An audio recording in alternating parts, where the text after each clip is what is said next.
How long now, Juan, have you been in this music industry? Now, how many years total? Man, I started in 2000, so it's like 25 years this year. 25 years. Any regrets that you have that about the music industry? Meaning, let's just say there was a deal on the table and you didn't take it, or what I'm about to tell you, you're gonna trip out.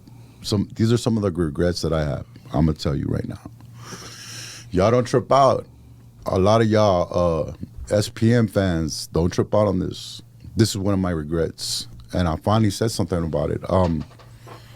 I regret that I see my homeboy with underage girls, and I didn't say anything. I regret that. But at that time, when I seen him with chicks, you don't go checking IDs like, oh, let me stop you, dog. She looks underage. Let me get her ID, or how old is she? You don't do that, man. This is South Park Mexican, a powerful man, and he's not having that, dog. You can't check him. Plus, I'm staying in his warehouse. The heck, I'm going to start giving him the 5th degree. Oh, man, what are you doing? This ain't right. Or, man, I would have been kicked out so fast, you know? But that was my regret that I didn't do that. But then again, at that time, now that I sit back and look at it, this is 23 years later. In 23 years, I've grown. This is 23 years ago, bro. And 23 years ago, I was a different man. I wasn't mature like this, like the way I am now. I hadn't gone through enough life experiences now to value the fact that, hey, man, there was something going on bad, and I didn't put my foot down and stop it, dog. You know, I just watched it because I didn't know what to say at that time. I was not in a position to say nothing. The moment I would have said something, either told on his ass, I would have been called a snitch. Oh, he's snitching. I would have been known as a dude. Oh, that's Juan, the one that brought down South Park Mexican. He told on them for chicks, you know? Because that's the mentality people have. Yeah. They're going to attack you, bro. But that's one of the regrets that I have, man, that I didn't say nothing when I seen that stuff. And I held it in for a long time, bro. And that's a regret that I have about my younger days. Now... Think about it before you speak. Yes, I do, because one thing out of respect that I want to do for the fans that are watching, I don't want to turn this into a SPM interview, because this is a Juan Gotti interview. I feel you, but okay. Last time I didn't speak on it enough because, like, with all respect, I was trying to, man, I'm not going to lie. I know that the minute I'm going to say something, I'm hurting his daughter, his mother, his people. Like, the minute I start saying this dude did bad, a lot of people are going to get their feelings hurt. They're going to be just crushed, man. I don't want to crush nobody. Look, the dude's already locked up and he's doing his time. So no matter what we say, we can't punish him more than what he's being punished right now. Right. His father died while he was in jail. He doesn't have freedom like us, you know? He's doing he's going on 23, 24 years now. You know, yeah. So he's paying for his crime. So really, trying to beat up on a man that's in jail is not my style.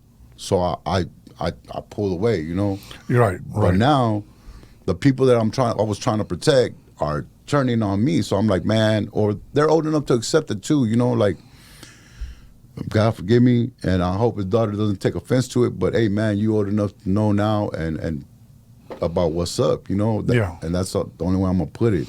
You know, you had mentioned, and I only bring it up because, once again, you had mentioned it.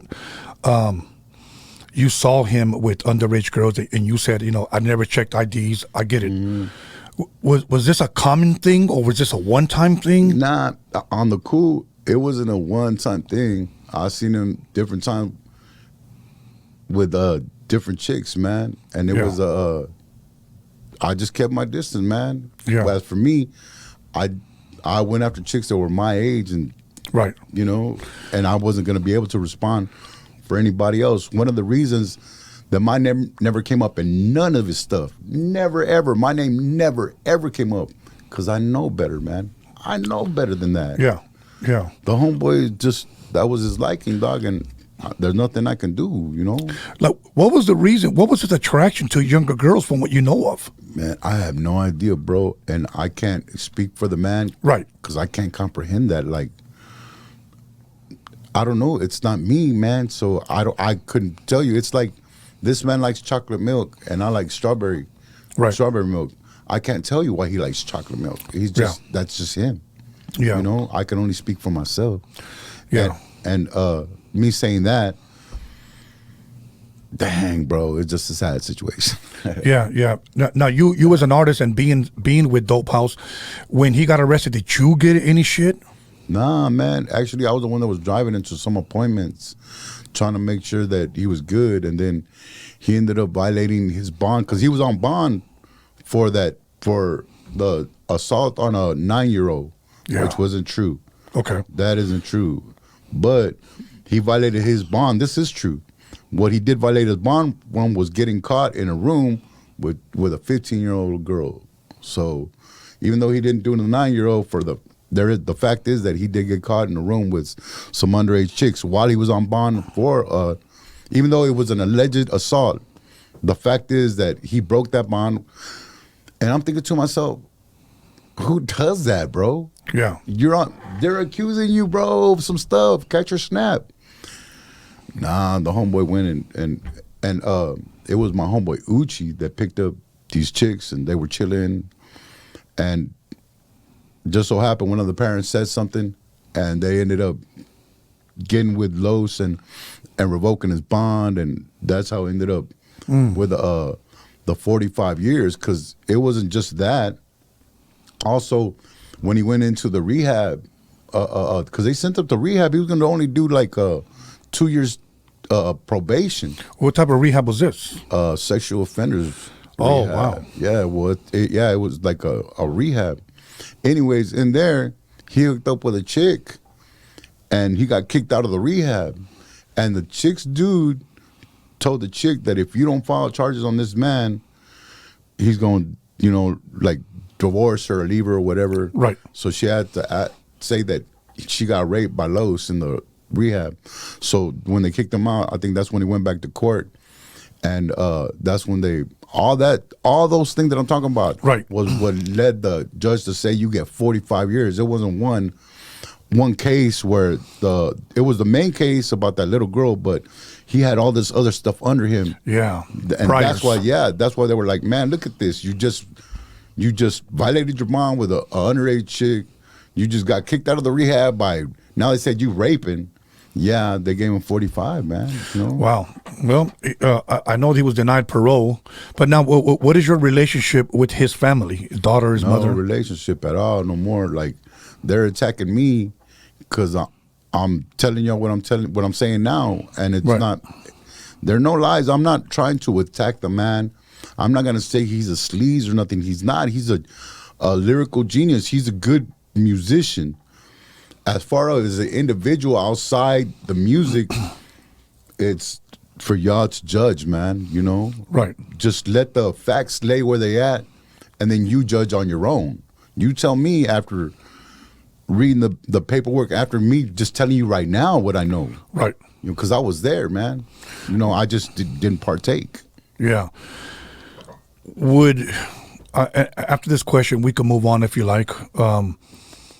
If he would have got out and made parole, would have sat down with him and talked to him? Nah, it's over, man. That's it. It was over when he got locked up, man, on the cool. Right. But if he would have came out right now, it was not the same anymore.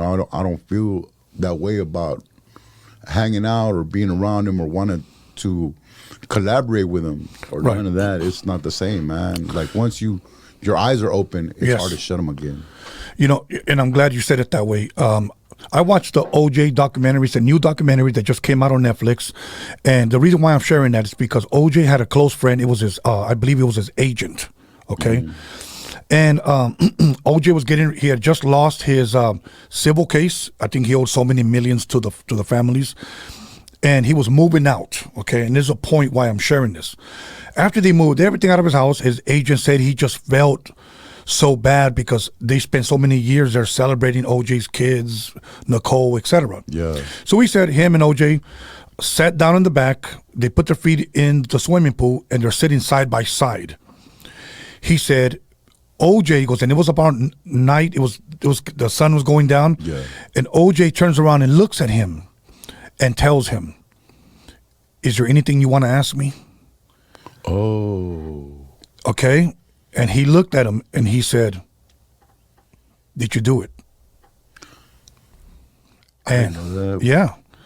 What'd he say? OJ said this: "If Nicole would have never have come out with a knife, she would still be alive."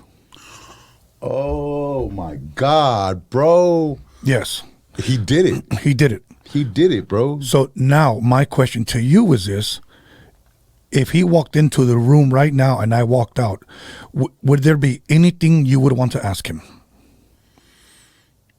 Nah, I wouldn't want to. I don't want to talk to him anymore. Like, I don't want to be around him. I don't want to say anything to him. If he put out his hand, would you at least shake it? Nah, that's not cool no more, man. Yeah. Because if I would like, man, the regrets that I have were kind of like because of him. You know, like me feeling that I should have helped people. You know, like, Yeah. yeah, nah. And you're the one I needed to help him from. I'm not gonna shake your hand, bro. Ain't no, we're not cool like that no more. Yeah. Now that I'm aware of victims and people, and Yeah. nah, I'm more passionate and more considerate now about how hurt people are, and we got to do something about that, man. So no, I couldn't shake his hand. It's not cool. Why do so many people, and I think this is the problem that I think Cali has. When I say Cali, Los Angeles, everybody out there, why do so many people here in Houston still support or believe that he's innocent? What is your biggest? Because, well, it's not everybody. Okay. It's just the young generation. Okay. That wasn't brought up with the facts. They're just jamming his music, not knowing the backstory. Okay. So, and all they hear are bits and pieces of this and that. So they're like, they're not believing none of it. They're just in doubt, man. They're like, as much as, and also they're not just in doubt, it's also processing the fact that one of your favorite artists is not who you think he is or how he is, you know?